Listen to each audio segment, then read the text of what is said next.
Halo, selamat pagi. Senang sekali saya Nizar kembali menjumpai Anda, Sobat Mako, di program Ngopi Ngobrol Pagi. Kali ini di tempat yang berbeda lagi. Saya sekarang berada di Dinas Pendidikan dan juga Kebudayaan Kota Malang. 25 November hari ini bertepatan dengan Hari Guru Nasional. Ini untuk mengingat dan juga menghargai jasa para guru-guru kita. Dan karena guru kita punya peran yang sangat penting dalam memajukan dan juga mensejahterakan banyak orang, khususnya dalam pembangunan nasional, terutama penguatan dan juga peningkatan kualitas, terutama untuk manusia Indonesia. Saya nggak sendiri, di depan sudah bareng dengan Ibu Zubaidah. Beliau adalah Kepala Dinas Pendidikan dan juga Kebudayaan Kota Malang. Bu Zubaidah, apa kabar? Alhamdulillah, baik, Baik, sehat ya Bu ya? Iya. Nggih. Bu, sebelumnya saya ucapkan selamat Hari Guru Nasional hari ini ya. Terima kasih. Iya. Nggih. Bu, kalau kita ngomongin soal guru, ini seringkali kita sering dengar yang namanya guru adalah pahlawan tanpa tanda jasa, ya kan? Ini sering mulai dari dulu kita dengarkan. Nah, buat Bu Zubaidah sendiri, saya ingin tahu nih, arti seorang guru dan peranan seorang guru buat Ibu Zubaidah ini seperti apa sih, Bu? Nggih. Terima kasih. Pertama-tama saya menyapa terlebih dahulu ya. Iya. Nggih, bismillahirrahmanirrahim. Assalamualaikum warahmatullahi wabarakatuh. Kepada teman-teman guru dimanapun Anda berada, kami pertama mengucapkan selamat Hari Guru kepada semua warga pendidik. Anda adalah memang orang-orang hebat. Karena apa? Guru memang bukan orang yang hebat, tetapi semua orang hebat adalah berkat jasa dari seorang guru. Untuk itu kami mengucapkan selamat Hari Guru kepada semua insan pendidik di mana saja berada. Itu yang Iya, perlu kami betul. sampaikan terlebih dahulu, karena kami bisa seperti ini juga jasa dari Bapak Ibu Guru. Betul ya. Ini kalau untuk ngomongin peranan penting seorang guru nih buat Bu Zubaidah, ini seperti apa sih Bu? Kalau falsafah Jawa dengan mudah ya, kita itu guru, Iya. digugu dan ditiru. Ditiru ya. Lah, digugu itu dari pembicaraannya, ditiru adalah dari tingkah lakunya. Lah, dari dua kata ini tentunya kalau dijabarkan menjadi luas banget, sehingga seorang guru ini harus mempunyai bekal yang banyak, utamanya hati-hati dalam berperilaku dan hati-hati dalam berucap. Iya, iya. Itu yang pertama. Karena memang sebagai teladan ya guru ini Ya. nanti dicontoh oleh peserta didik atau siswa-siswi seperti itu ya Bu ya. Betul. Apalagi guru PAUD. Guru PAUD ini kita sebagai orang tua misalnya punya anak usia dini. Iya. Kalau guru sudah mengatakan A, meskipun itu salah, di rumah pun dia itu dibetulkan orang tuanya enggak mau. Betul. Karena terlalu ininya murid itu ke guru. Iya, iya, Nah, itulah iya. suatu contoh. Maka untuk itu dalam rangka Hari Guru juga sekaligus evaluasi masing-masing guru, bagaimana, apakah sudah cermin tauladannya ini sudah betul-betul bisa digugu dan ditiru. Tentunya memang manusia tidak ada yang sempurna, tapi minimal itu berusaha untuk yang baik. Berusaha Itu untuk yang harapan terbaik ya. kami. Ya. Nah, apalagi kalau kita ngomongin soal Hari Guru, ini nggak terlepas dari pendidikan kita, apalagi di tahun 2020 kita sedang mengalami pandemi seperti itu. Ini bukan masalah yang mudah bagi semua orang, khususnya bagi dunia pendidikan kita ya Bu ya. Iya. Ini bagaimana Bu Zubaidah ini melihat pola pendidikan perubahan, terutama yang ada di kurikulum maupun juga di sekarang ini metode belajar juga berubah. Semua siswa sekarang daring. Ini bagaimana Ibu Zubaidah ini melihatnya? Begini, Mas. Mohon maaf, saya manggilnya Mas ya. Iya. Kan Mas itu sih ya anak saya. Nih, begini, kita tadi arti guru dulu, nggih. Dan tugas utamanya. Oh iya. Tugas utama guru itu mendidik, mengajar, membimbing, mengarahkan, melatih, menilai, mengevaluasi peserta didik. Nah, jadi guru itu tidak hanya menyampaikan materi saja, tapi di situ ada pesan, yaitu mendidik itu dengan bagaimana dia metodologinya, mengajar itu juga membimbing. Jadi kalau ada penyampaian materi itu bukan hanya mengajar saja, tapi juga membimbing anak dari tidak tahu menjadi tahu. Nah, mengarahkan, kalau dia belum tahu harusnya diarahkan bagaimana yang benar, melatih dan menilai. Yang terakhir adalah mengevaluasi. Nah, mengevaluasi apa yang sudah dilakukan dari mendidik, mengajar, membimbing, mengarahkan tadi, baru guru juga wajib mengevaluasi terhadap anak didik itu, apakah sudah berhasil atau ngerti atau belum. Nah, inilah maka kalau saat ini orang mengetahuinya dengan ulangan. Nah, itu hasil evaluasi yang disampaikan guru, lantas dilihat atau dievaluasi. Itu ya. Ini adalah arti seorang guru untuk Bu Zubaidah ya. Tapi kalau ngomongin soal era pendidikan sekarang yang polanya sudah berubah di era pandemi ini apakah memang sesuatu yang jadi kendala atau memang yang ya kita para murid, orang tua maupun juga guru ini harus menyesuaikan dengan era yang seperti ini, Bu? Betul. Jadi guru ini sebetulnya untuk menjadi guru ini sudah dibekali. Yang banyak tadi, mendidik mengajar itu sudah ada teorinya. Kalau semuanya dikuasai oleh seorang guru, itu tidak ada permasalahan dalam situasi apapun.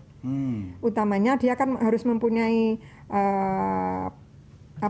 profesional yang sering disampaikan itu. Seorang guru harus mempunyai profesi pedagogiknya bagaimana, profesionalismenya bagaimana, kepribadiannya bagaimana, sosialnya bagaimana.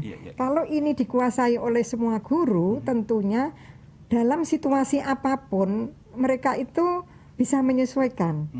Nah, ini dengan ilmu itu. Nah, saat ini pandemi, saya mengevaluasi dari pandemi itu mulai bulan Februari ya Mas, kalau tidak salah. Iya, mulai Februari Maret ya Bu ya. Februari Maret awal itu ya sampai saat ini banyak hikmah di balik itu. Maksudnya bukan hikmah pandeminya, tetapi kita belajar dari pandemi. Belajar dari pandemi awalnya dengan mengikuti situasi saat ini. IT ini sangat penting bagi semua tenaga pendidik maupun kependidikan dan juga siswa. Kalau yang zaman sebelum pandemi ini anak tidak bisa laptop misalnya, ya wes begitu saja. Paling ya ada pelajaran tertentu IT yang ada di sekolahan, tetapi tidak ditindaklanjuti misalnya kalau tidak punya yang di rumah. Nah, guru pun juga begitu. Rata-rata guru yang nyun sewu, guru ini kan ya punya plus minus ya, punya kelemahan juga. Lah yang sudah usia di atas 55 misalnya, kalau disuruh belajar IT ini agak sulit. Tetapi dengan pandemi ini COVID mengharuskan guru murid semua menguasai IT. Nah, ini. Jadi mau tidak mau, suka tidak suka, guru harus belajar IT. Lah ini kami kalau menyuruh guru untuk belajar IT lumayan rada susah. Tapi dengan COVID akhirnya dia wajib harus, karena kalau tidak bisa tentunya tidak akan bisa menyampaikan materi. Baik itu hanya IT misalnya WA ataupun mengambil materi dari Google dan sebagainya. Nah, itulah. Jadi belajar dari pandemi ini harus juga pemerintah pusat, Kementerian Pendidikan dan Kebudayaan, begitu ada COVID juga sudah berpikir banyak bagaimana mengantisipasi pola pembelajaran. Ada kurikulum itu menyesuaikan situasi. Ini sudah ada teorinya, sudah ada acuannya. Guru bisa mengambil atau mengunduhnya. Setiap ada perbaruan informasi tentang pendidikan, kami pun Dinas Pendidikan dan Kebudayaan Kota Malang selalu mengupdate setiap hari karena kami punya tenaga untuk itu, dan langsung di-share di kelompok kepala sekolah maupun guru, sekaligus juga dimasukkan di YouTube-nya Dinas Pendidikan atau dimasukkan di webnya Dinas Pendidikan. Jadi guru tidak ada alasan tidak bisa membuka materi pembelajaran atau info-info tentang pendidikan mengikuti perkembangan saat ini. Dia bisa melalui YouTube, melalui Instagram maupun juga melalui webnya Dinas Pendidikan. Itu. Seperti itu. Memang kita sebagai orang tua maupun juga sebagai guru memang harus dipaksa karena pada ini harus bisa Bu ya, seperti itu tadi Bu Zubaidah bilang, bisa untuk menyesuaikan diri dengan yang sedang terjadi. Lalu bagaimana cara kita ini mengetahui Bu tingkat pemahaman siswa terhadap materi yang sudah disampaikan guru secara online ini? Apakah mungkin pasti akan ada perbedaan? Ini bagaimana cara kita mengetahuinya? Dengan adanya pandemi, alhamdulillah juga sebelumnya itu kami sudah menyiapkan sarana prasarana yang dulunya itu untuk persiapan ujian nasional berbasis komputer. Itu semua mulai dari jenjang SD sampai dulunya SMA dan SMK itu sudah kami siapkan semuanya. Sehingga di sekolahan itu sudah tersedia sarana prasarana berkaitan dengan IT. Tinggal guru itu meningkatkan kemampuannya dalam penggunaan IT tersebut. Nah, evaluasinya ini kan ada beberapa program. Jadi tadi tugas guru mengevaluasi. Nah, untuk mengetahui anak, memang tidak semua murid ini mempunyai fasilitas IT. Namun sebelumnya awal dari COVID ini saya sudah menginstruksikan kepada sekolah melalui kepala sekolah dan untuk guru harus punya peta murid. Guru satu mempunyai kalau SMP ini antara 34 sampai 36 maksimal, kalau SD ini maksimal 28. Ini wali kelas, kan ada wali kelasnya. Wali kelas harus punya peta dari jumlah murid yang menjadi tanggung jawabnya. Murid ini mempunyai HP atau tidak, mempunyai sarana wifi apa tidak, mempunyai paket data atau tidak, ini dipetakan. Nah, dengan dipetakan akhirnya kan ada beberapa kelompok yang memiliki HP dengan Android, kelompok yang hanya memiliki HP saja, kelompok yang tidak mempunyai sama sekali. Cara penanganannya tentunya berbeda. Kalau yang mempunyai HP dengan Android tentunya melalui WA, melalui ini webnya sekolahan, suruh ngunduh, suruh ngambil dari webnya sekolahan, itu bisa. Tetapi yang tadi tidak memiliki, maka ada guru kunjung. Ada yang tidak memiliki sama sekali tadi, seperti di Kota Malang itu masih ada loh, Mas. Masih ada ya, Bu ya? Masih ada yang di Buring Satelit atau yang di mana itu masih ada. Ternyata meskipun di tengah kota, tapi yang Nyun Sewu, wali muridnya yang berdomisili di atas sungai itu kan tidak mempunyai akses itu. Nah, sehingga gurunya kunjung ke tempat tinggal anak tersebut atau juga menitipkan kepada temannya yang mempunyai, yang rumahnya dekat. Jadi berbagai upaya guru ini dalam penyampaian. Jadi begitu COVID ini kami langsung membuat edaran dan juga web maupun juga kami WA malam-malam itu saya informasikan guru harus begini, kepala sekolah begini. Dan itu kami juga wujudkan dalam surat edaran. Gitu ya. Bagi yang kesulitan bisa koordinasi dengan kami.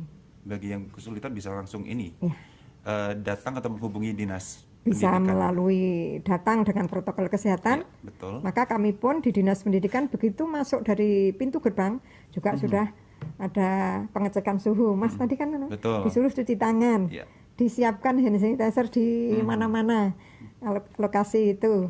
Ya, dengan memakai masker tidak boleh dilepas. Jadi memang guru ini masih bisa mengontrol dan juga mengevaluasi ya, Bu ya, terhadap pembelajaran walaupun online atau daring itu tadi. Tapi kalau ngomongin soal kendala selain sarana maupun prasarana atau tools ya, ini apa sih, Bu, yang banyak guru keluhkan yang Bu Zubaidah ini bisa sampaikan gitu, yang mungkin jadi kendala yang ada di Kota Malang sendiri khususnya? Awalnya memang ya namanya barang baru ya, boleh dikatakan kan hal ini kan baru. Namanya baru pasti itu ada kendala, itu wajar. Tapi akhir-akhir ini atau mulai bulan Agustus kami mengevaluasi karena kami juga selalu keliling, melalui pengawas juga selalu minta informasi bagaimana kendala di lapangan, yaitu tadi dengan pengatasan ada daring, ada luring, atau ada guru kunjung. Ya alhamdulillah mereka itu keluarnya awal ya, waduh ini muridnya sulit, nggak bisa ini. Kalau Pak Wali Kota sering mengatakan anak ini tanggung jawab utama pendidikan adalah orang tua. Nah, COVID ini juga membelajarkan. Yang tadinya orang tua itu nyun sewu, banyak yang istilah basa Jawane pasrah bongkoan ke sekolahan. Nah, sekarang juga tidak boleh pasah brongkoan. Jadi orang tua juga harus mengevaluasi. Maka kami juga guru itu punya grup orang tua. Selain juga grup murid, kalau yang punya HP, kalau yang tidak punya HP mungkin melalui orang tua atau minimal sampai ke tetangga sekitar. Itu untuk bagaimana akses anak ini, orang tua tidak punya HP,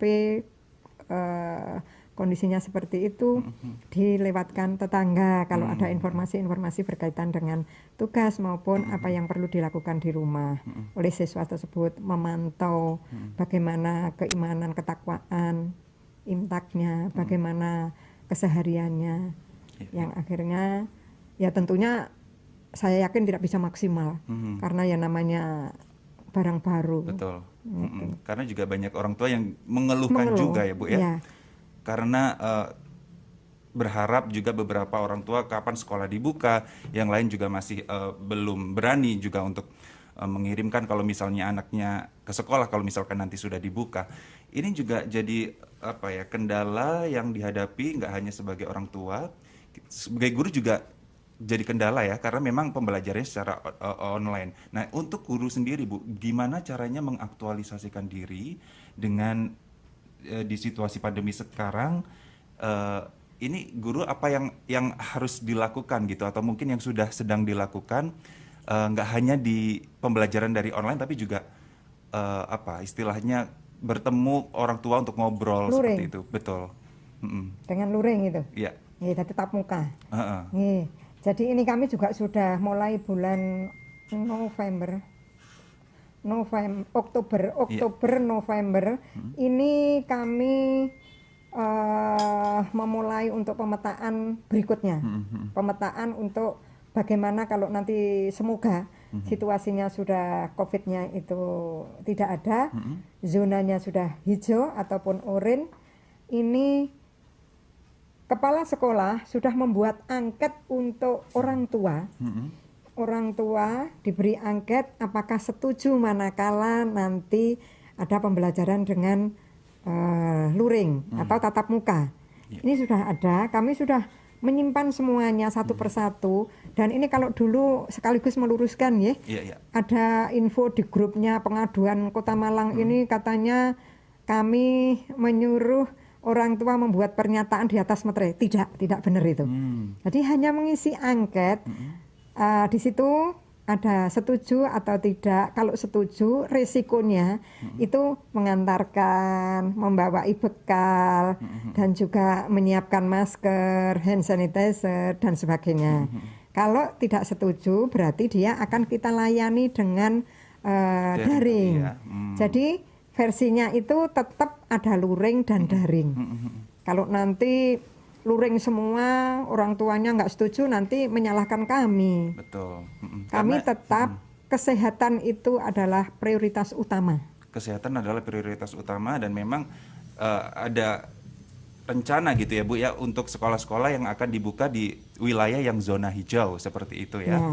Oke, jadi ini nanti juga harus ditanyakan lagi kepada orang tua melalui angket tadi yang Bu Zubaida tadi bilang, setuju atau enggak gitu ya untuk mungkin anaknya bisa datang ke sekolah dengan persyaratan itu tadi ya, protokol itu tadi ya Bu ya, karena memang harus dijemput ya Bu ya. Kalau misalnya rumahnya dekat kan cukup dengan jalan kaki. Tetapi kalau yang rumahnya jauh misalnya harus naik angkot, nah ini rawannya kita tidak ngerti anak ini di jalan bagaimana. Karena orang tua sudah sanggup ya harus memberikan solusinya kepada anaknya sendiri masing-masing. Kami punya bis sekolah, tetapi perjalanannya ini kan panjang. Tetap misalnya nanti menginginkan satu titik, tapi hanya ke titik satunya, tidak seperti kemarin operasional berputar. Kami juga sudah memikirkan itu. Tapi yang pertama orang tua terlebih dahulu, kesanggupan. Kalau misalnya saya sanggup, boleh anak saya mengikuti pembelajaran dengan luring, tapi rumah saya jauh. Cuman saya juga kendala, enggak punya transportasi. Sampaikan ke kami sehingga kami akan mencoba bagaimana pemetaan nanti. Itu sudah ada di sekolah-sekolah. Jadi ada berapa anak di sekolah A yang tidak mempunyai sarana transportasi, yang nantinya kita harus bagaimana kalau dia sudah menyetujui untuk pertemuan tatap muka itu. Ini kapan Bu rencana kalau misalnya sekolah mau dibuka di zona hijau sendiri untuk diterapkan? Kalau kapannya saya tidak bisa menjawab secara persis, karena kan COVID ini ada atau enggak kita enggak ngerti. Betul, berarti melihat situasi terlebih dulu ya Bu ya nanti ya? Iya, ya utamanya dari gugus COVID. Kalau dari gugus COVID sudah oke, Malang sudah tidak ada atau sudah ada imun yang bisa ya minimal tidak akan kena COVID. Itu kan bisa dimulai, tetap dengan catatan sekolah harus meminta izin ke gugus COVID dan nantinya melalui dinas pendidikan. Nah nanti kami juga sudah melalui pengawas mulai kemarin itu sudah mengevaluasi sekolah ini siap apa enggak manakala diadakan pertemuan dengan siswa itu. Bagaimana protokol kesehatan yang disiapkan di sekolah. Kami sudah edaran sudah saya lakukan. Kami dinas pendidikan juga sudah membantu pemasangan wastafel di masing-masing sekolah kita, ribuan wastafel semua sekolah kita pasangkan, meskipun juga sudah ada tapi biar tidak berkerumun sehingga tidak antriannya tidak panjang. Termogan juga kita tidak menggunakan yang pakai cedik-cedik tangan itu tidak, tapi yang menggunakan sensor sehingga anak berdiri, guru tinggal mengawasi saja. Nanti kalau suhu tubuhnya itu di atas ketentuan yang ini, sensornya sudah bunyi. Sehingga guru, oh nak kamu tidak diperbolehkan masuk. Diantar bagaimana komunikasi dengan keluarga, harus ke dokter atau ke puskesmas dan sebagainya. Di Dinas Pendidikan, bantuan dari BPBD itu cuma pengadaannya melalui Dinas Pendidikan, kita dibantu sekian miliar untuk pengadaan termogan yang sensor. Oh ya. Jadi kan sensor pada waktu itu termogan kan mahal sekali. Nah itu juga kami pengadaannya waktu itu alhamdulillah tidak terlalu mahal sekali dan satu sekolah ini bisa mendapatkan sesuai dengan jumlah murid, perbandingan jumlah murid. Jadi 2 kelas misalnya 1 termogan. Dan itu sudah tersebar di seluruh sudah diterimakan semua. Wastafel juga sudah dipasang.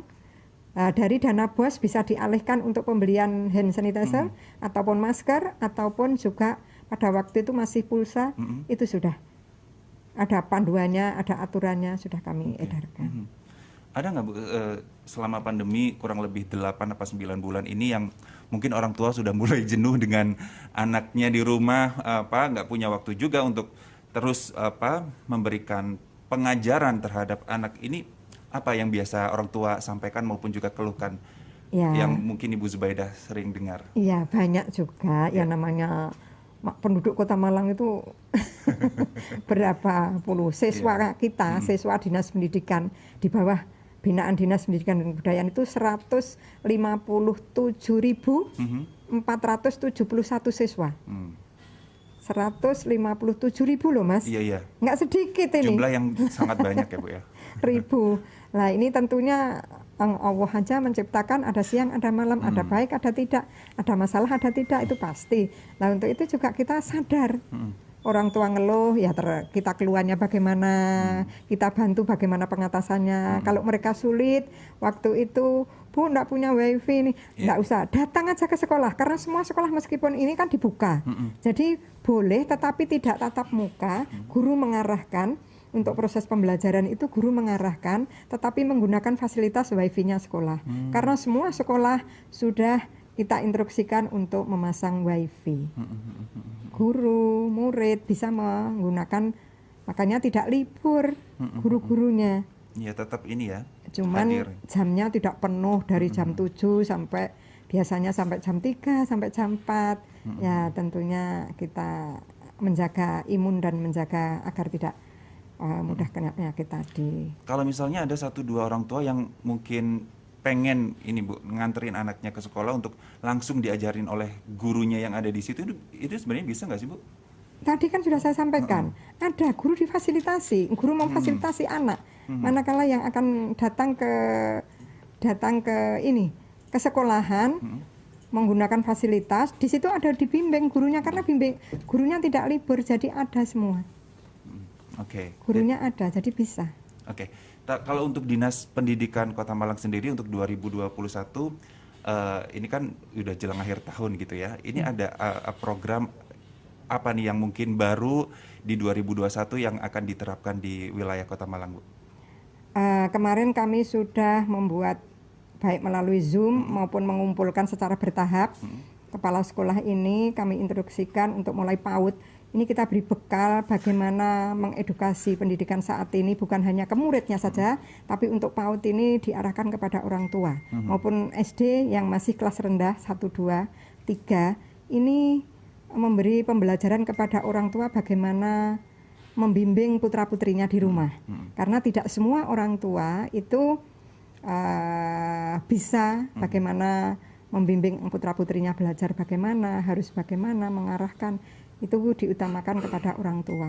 Oke, seperti itu. Nantinya sehingga orang tua itu sebagai selain juga menjadi kewajibannya orang tua, guru membimbing yang akhirnya guru menyampaikan materi, orang tuanya tahu, bisa membimbing putra-putrinya. Itu dia. Ini juga ada beberapa pertanyaan, Bu, yang sudah ada ya ini di live Instagram kita. Ini salah satunya dari Ibu Arti. Ini Ibu Arti bilang menanyakan, apakah Bapak Ibu guru jadi prioritas mendapatkan vaksin COVID nantinya, Ibu? Itu sama kapan sekolah mulai bertatap muka mulai diadakan? Itu kemudian ada juga yang menanyakan ya rata-rata sih menanyakan kapan mulai masuk sekolah lagi untuk dibukanya, seperti itu sih, Bu. Ya. Terima kasih. Yang pertama tadi Bu Parti, Iya. Berkaitan dengan vaksin. Betul. Kami kemarin sudah mencoba guru-gurunya kita vaksin. Seandainya itu pemerintah ternyata tidak menyiapkan sebanyak itu, kita punya guru itu 16.000. Lah kalau 16.000 itu vaksin 1 botol misalnya ya untuk apa? Rapid misalnya. Rapid ini kan masanya hanya 14 hari. Kalau rapid sendiri itu biayanya katakan 100. Ya? 100 berarti kita dalam 1 bulan berarti kan 2. Iya. 2 kali. 2 kali. 2 kali. Berarti kan 200. 200 kali sekian ribu guru berapa triliun miliar kalau dibandingkan dengan muridnya yang 157.000 tadi. Iya. Jadi rasanya kami sudah matur Pak Wali, rasanya kok kemungkinannya kecil untuk dibiayai dari pemerintah rapid untuk siswa dan guru tersebut. Tetapi kalau guru yang kita memang sudah melakukan, misalnya di SMP ini minta rapid, kami mengajukan ke Ketua Gugus COVID, disetujui, kita akhirnya dirapid oleh Dinas Kesehatan. Satu sekolahan, manakala ada permasalahan, untuk mengantisipasi hal yang tidak kita inginkan, ada indikasi-indikasi, itu kita langsung cepat meminta rapid. Oke, itu dia. Ada juga itu yang tadi, kaitannya dengan apa itu? Vaksin. Yang berikutnya, kapan mulai? Sebetulnya kalau semua masyarakat Kota Malang khususnya atau tamu-tamu yang datang ke Kota Malang ini disiplin dengan protokol kesehatan, insya Allah kan COVID ini menjadi tidak hinggap, tidak dihinggap. Yang akhirnya zonanya ini kan akan cepat hijau. Nah, dengan hijau otomatis kita akan membuka sekolah itu dengan catatan tetap protokol kesehatan. Lah siapa yang membuat akhirnya COVID ini lu kok bertambah, lu kok ada yang kena? Ini kemungkinan kan ya semuanya itu memang seizin Allah, tapi minimal kita kan berupaya agar tidak kena, maka disiplin terhadap protokol kesehatan itu. Kami menghimbau semua tanpa kecuali jagalah protokol kesehatan agar COVID tidak menambah lagi di Kota Malang, clean, bersih. Betul. Dari COVID, cepat kita akan melakukan tatap muka. Karena pakai masker, cuci tangan ya Bu ya, jaga jarak itu hand tadi ya. sanitizer selalu dibawa kemana-mana, tidak berkerumun itu utamanya. Lah anak itu kan apalagi lama tidak ketemu ya, kita khawatirnya di situ.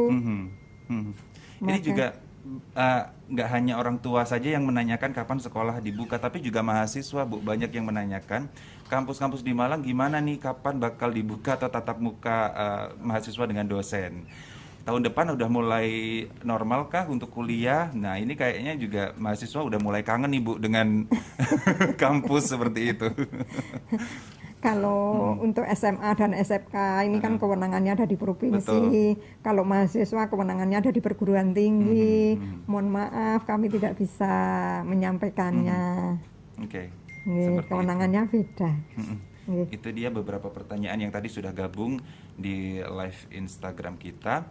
Bu, kalau ngomongin soal tadi sempat Ibu bilang untuk 2021 pasti ada yang berubah dan juga diterapkan untuk pendidikan khususnya yang ada di Kota Malang seperti itu. Nah, ini upaya apa sih Bu yang mungkin akan dilakukan dalam waktu dekat khususnya untuk para siswa maupun juga orang tua siswa ini agar bisa melakukan tatap muka, seenggaknya orang tua sama guru ini bisa berjalan seiring seperti itu, Bu. Nggih, terima kasih. Kami tadi sudah persiapan manakala nanti katakan kurun waktu 1 minggu atau 2 minggu ini zonanya sudah hijau. Kita tetap juga akan langsung membuka sekolah itu, langsung membuka dengan catatan tadi persyaratan. Yeah. Protokol kesehatan dan juga kita tidak diperbolehkan keseluruhan. Jadi 50% terlebih dahulu. Kami juga sudah uji coba di satu sekolahan bagaimana cara nanti dan semua ini kita rekam langsung kita sebarkan ke sekolah-sekolah yang lain sehingga sekolah-sekolah tahu protokol kesehatannya mulai dari depan pintu, orang tua mengantarkan tidak boleh langsung masuk, kendaraan tidak boleh masuk lokasi sekolahan, jadi disterilkan sekolahan itu. Disterilkan, kebersihan mulai sekarang sudah terus, tidak boleh berhenti meskipun tidak digunakan, ruang kelas juga tetap dibersihkan. Dari pintu gerbang tes suhu, cuci tangan, hand sanitizer, masker dan sebagainya tadi baru masuk ke lokasi. Tidak boleh bermain sementara. Tidak boleh bermain di halaman yang rame-rame itu tidak. Jadi hanya pembelajarannya nanti jamnya itu tidak terlalu lama seperti biasanya. Ada istirahat, nanti tidak pakai istirahat, tapi langsung pembelajarannya jamnya dikurangi. Kalau biasa katakan satu tatap muka itu 45 menit, tentunya kita nanti dikurangi sehingga tidak lama. Nah, itu yang berikutnya juga pembekalan terhadap guru sudah terus kita sampaikan melalui melalui daring. Jadi kita akan punya kelompok-kelompok guru, namanya MGMP maupun KKG, kelompok kerja guru dan juga musyawarah kerja kepala sekolah. Ini yang kepanjang tanganan dari kami untuk menyampaikan ke guru-guru. Kalau kita ngundang guru segitu ribuan kan tidak mungkin, maka kita perkecil melalui kelompok-kelompok itu menyampaikan bagaimana nanti persiapan untuk apabila sudah dibuka dengan tatap muka. Itu dia. Secara sarana tadi sudah saya sampaikan, jadi sekolah itu sudah menyiapkan hand sanitizer, masker, sabun, tempat cuci tangan dan sebagainya sudah. Baik itu anggaran dari pemerintah daerah maupun juga mengalihkan dari dana BOS dari pemerintah pusat. Ya, itu dia. Kita berharap 2021 semoga juga pandemi segera berakhir agar siswa ini juga bisa bertatap muka secara langsung gitu ya Bu. Kuncinya di masyarakat juga kuncinya kan? di diri kita semua ya Bu ya. Betul. Ya. Untuk tetap mematuhi protokol kesehatan itu tadi ya. Betul. Bu, di Hari Guru ini apa sih yang mungkin Ibu Zubaidah ingin sampaikan mungkin untuk memotivasi para guru agar tetap semangat gitu untuk memberikan pengajaran walaupun daring. Ini pasti juga guru-guru juga bosan ya Bu ya, walaupun online ya seperti itu. Ini apa yang ingin disampaikan? Saya selalu menyampaikan kepada guru-guru, ini ladang ibadah. Ladang ibadah menjadi guru itu istimewa. Nyun sewu, Mas belum tentu bisa sewaktu-waktu amal menyampaikan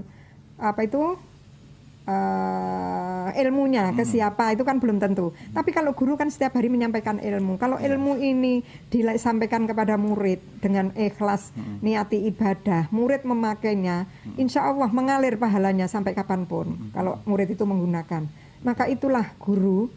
Jadi ibadahnya itu atau amalnya itu tidak dengan uang, dengan ilmunya itu insya Allah melebihi dengan uang. Betul. Nah itulah yang harusnya guru-guru ini sadar itu, yang akhirnya aku niat ibadah dengan senang melakukan, tidak sampai berperilaku yang kurang bagus. Nah itu. Karena itulah guru disebut pahlawan tanpa tanda jasa. Itu tadi ya, Bu. Padahal Allah memberikan jasa sebetulnya, cuma kita tidak. Betul.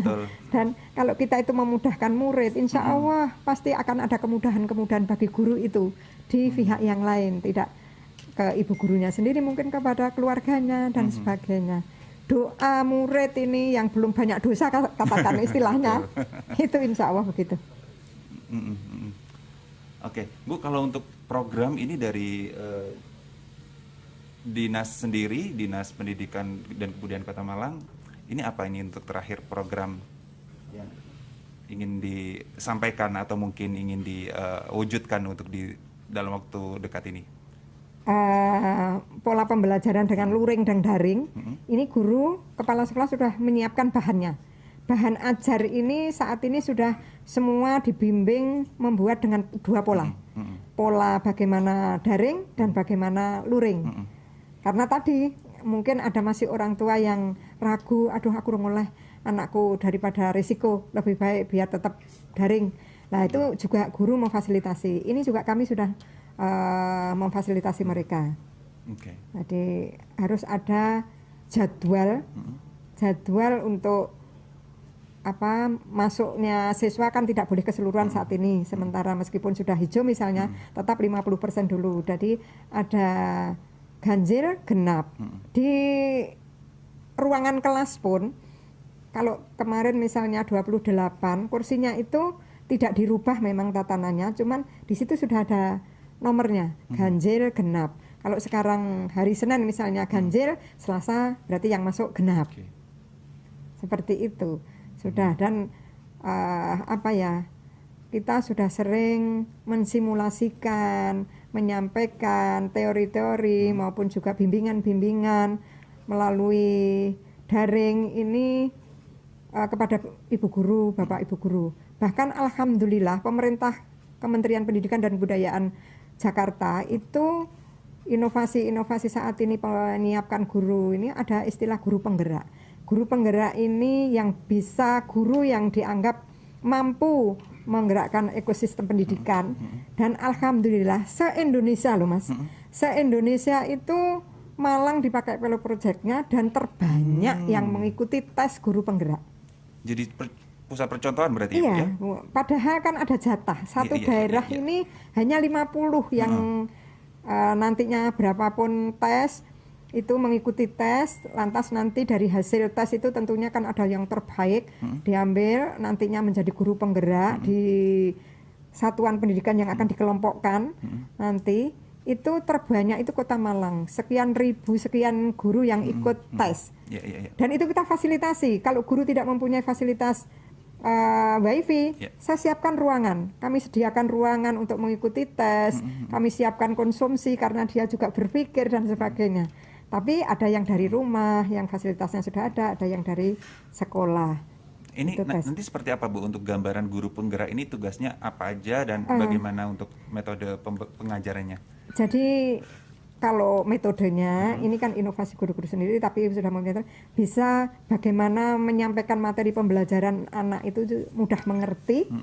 Tentunya inovasi mempunyai inovasi metodologi pembelajarannya, bagaimana penyampaian kepada anak dan bisa menggerakkan anak itu. Misalnya tema saat ini tema untuk kelas rendah misalnya SD, temanya itu kebersihan.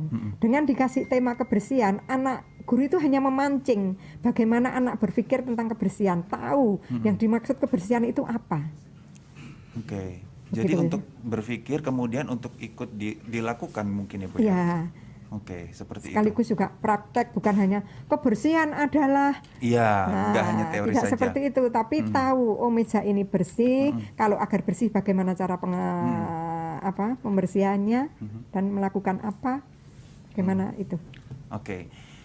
Itu dia. Karena memang kalau ngomongin soal guru penggerak ini juga sebenarnya sih nggak jauh berbeda dengan pendidikan karakter seperti itu ya Bu ya, yang disampaikan, yang sering kita dengar pendidikan karakter agar anak ini nggak hanya pintar secara teoritis tapi juga secara EQ emosional maupun juga spiritual ini juga cerdas seperti itu ya Bu Ya, ya. betul.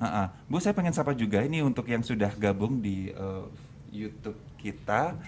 Ini terima kasih yang sudah mengikuti. Saya pengen sapa untuk ada SDN Mulyorejo Ibu hadir. Kemudian juga ada SDN Jatimulyo, ada Bapak Asep Apandi ini dari SMP Solahuddin. Salahuddin. Iya, betul. Ada juga Bu Yuyuningsi dari SDN Mergosono. Ada SMPN 17 Malang, ini banyak yang gabung. Ya. Ada Bapak Muhammad Soleh, ini rata-rata ini para guru kita ini Bu ya, yang ada di Kota Malang. Terima kasih juga untuk Pak Aris, Ibu Aris Sunarti.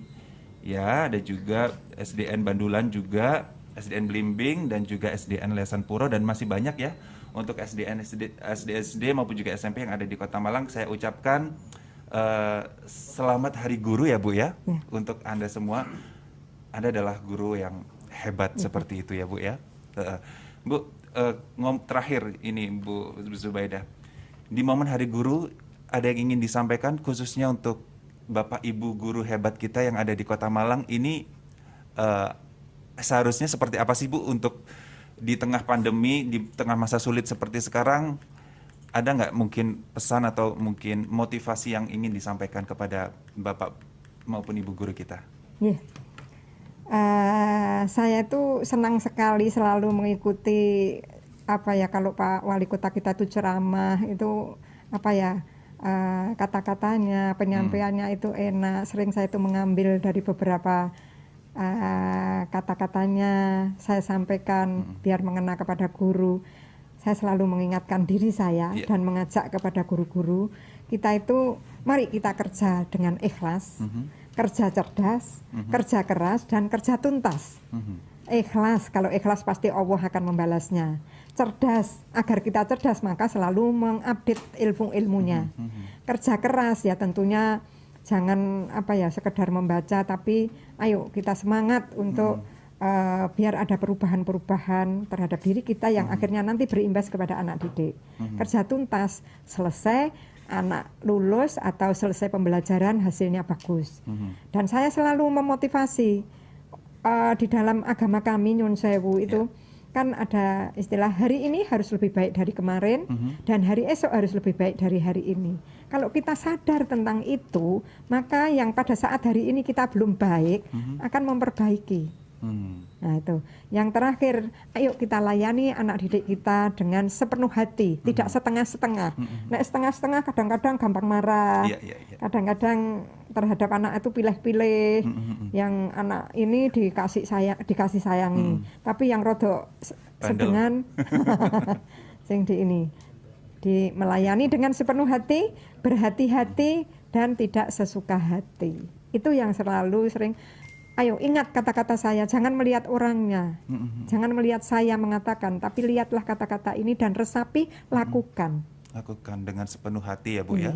Biasanya anak itu akan luluh, akan mendengarkan kalau hatinya disentuh.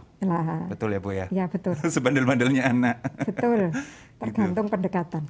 Tergantung pendekatan kita sebagai orang tua maupun juga sebagai guru ya. Betul. Oke. Terima kasih Bu Zubaidah untuk waktunya sudah hadir gitu ya untuk kami ke Dinas Pendidikan dan juga Kebudayaan Kota Malang. Dan yang pasti sekali lagi selamat Hari Guru untuk guru-guru hebat yang ada di Kota Malang. Kalau mungkin Anda sekarang nggak bisa melihat live streaming kita, bisa disaksikan untuk besok ya di YouTube kita, di YouTube Pemkot Kota Malang, Bapak Ibu Guru. Dan yang pasti juga selamat Hari Guru, tetap menjadi inspirasi dan juga tetap menjadi teladan untuk anak-anak kita yang ada di Kota Malang semua. Bu Zubaidah sekali lagi terima kasih waktunya. Yang pasti usai sudah Sobat Mako untuk perjumpaan kita kali ini di momen spesial Hari Guru 25 November ini. Dan kita akan ketemu lagi di momen berikutnya di minggu depan dengan tema maupun juga acara yang berbeda. Saya Nizar pamit, terima kasih. Assalamualaikum warahmatullahi wabarakatuh. Waalaikumsalam warahmatullahi wabarakatuh. Kami juga mohon maaf.